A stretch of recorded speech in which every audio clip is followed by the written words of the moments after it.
I never believed these TikTok story times, but I did find them very entertaining.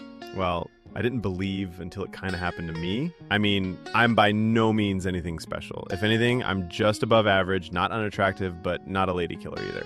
I have a dad bod, I'm not super tall, I have enough riz for the biz. Basically, I get by. First and foremost, as we get into it, all names have been changed to not shame the not. So, innocent. So if you recognize me, just remember, AI is a beast. So here we go. Her name, Gloria OnRay. Spelled like Henry. Don't ask me why. I guess she's trying to be fancy. She's in her early 60s. Petite, small frame, but mean as a bull. Around these parts, they call her the Hatchet Lady. She leads the corporate efficiency team. When she shows up, bad things happen. And when I say bad things, I mean people get fired. You could say this is our version of Doge. Don't get me wrong. It's not always doom and gloom, maybe a promotion here and there, but mostly she's associated with dread.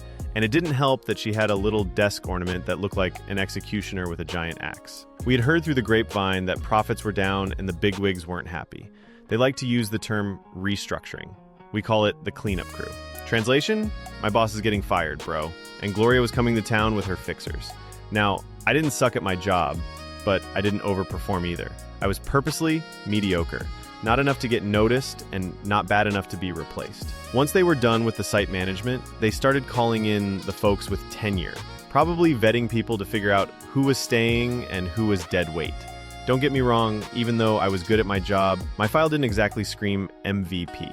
So I unlocked my phone and started surfing Indeed, and that's when it hits me. The Bee Gees, Bubble Guts. Taco Tuesday has now turned into Bowel Evacuation Wednesday. However, it was Thursday, but you get my point. Situation is bad. I had to uncloak and find a restroom quick, but this wasn't going to be a quiet one. My stomach was rumbling and we were past social politeness. Although we had a restroom on the floor I worked on, and there was no way I was going to let someone who I may happen to know associate me with the damage that I was about to cause. So my plan was to blow up the project management restroom, which was on the second floor. And getting labeled Senior Stinky on this floor wasn't part of my long-term work plans. I locked my computer, looked around, and darted towards the elevator. Right as the doors opened, I heard, Robert Mckenzie. Damn, my full government name. I stopped in my tracks, butt cheeks clenched, trying not to give out away my situation. I turned around and there she was, Gloria. Good morning, ma'am, I said nervously. She smirked. Dear boy, you look like you're headed to a fire. Oh, no, ma'am, I said. I was just heading to the second floor to follow up on a change request that was submitted last week. She stared at me. Head tilted, arms crossed, lips ready to call my bluff. Then she said, carry on. But come to my office when you're done. We need to go over your performance matrix. I bowed slightly, partly out of respect, mostly out of intestinal distress. Unfortunately, I missed the elevator, so I took the stairs. By the time I reached the second floor, I was already at DEFCON 4. Lord forbid, I hit DEFCON 5. DEFCON 5 means my drawers in the trash. Me, fully commando, leaving work with some mysterious ailment, soon to be at home, wrapped in shame, and drowning my misery in Pepto. Fortunately, I made it. Dropped a couple of bunker busters and nuked that entire bathroom. Next thing I hear, toilets flushing. And feet shuffling. I heard a few, what the hell? And, you need to see a doctor. I smirked because flatulence and stinky poo is funny. When I thought it was clear, I emerged from one of the stalls. Honestly, I could barely stand myself at this point. I washed my hands and headed back upstairs to see the Hatchet Lady.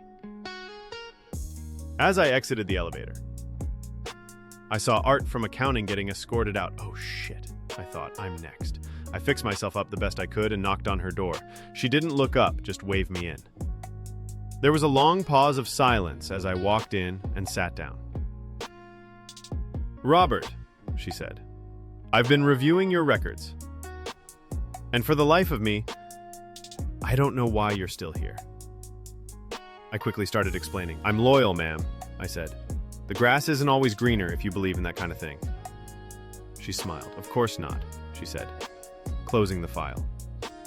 You're never late, yet you clock less overtime than anyone in your role. Either you're incredibly good at what you do or you've figured out how to get the job done with minimum effort. But she paused. Both are useful. I nervously straightened my tie and replied, I can do better, ma'am. I realize there's always room for improvement. Gloria put the folder down and stood up, looked at me as if she could see through my bullshit, walked to the door behind me. Her perfume teased my attention. It was more of a subtle distraction. You know the distraction a deer has before they are ran over. I didn't dare turn, although I could see a little bit of cutty under that blazer. I just stared at her chair. Now I am supposed to be thinking about saving my job, but she was smelling pretty good at this point.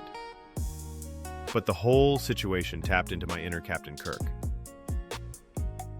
Gloria walked back to her desk and sat on the corner, slightly crossing her legs and leaning back. She looked dead into my eyes, and then she said, "We don't need you here, Robert. Truth is, firing you would be a cost-saving exercise. But at the same time, training someone new to do what you do would be a far deeper and unnecessary expense."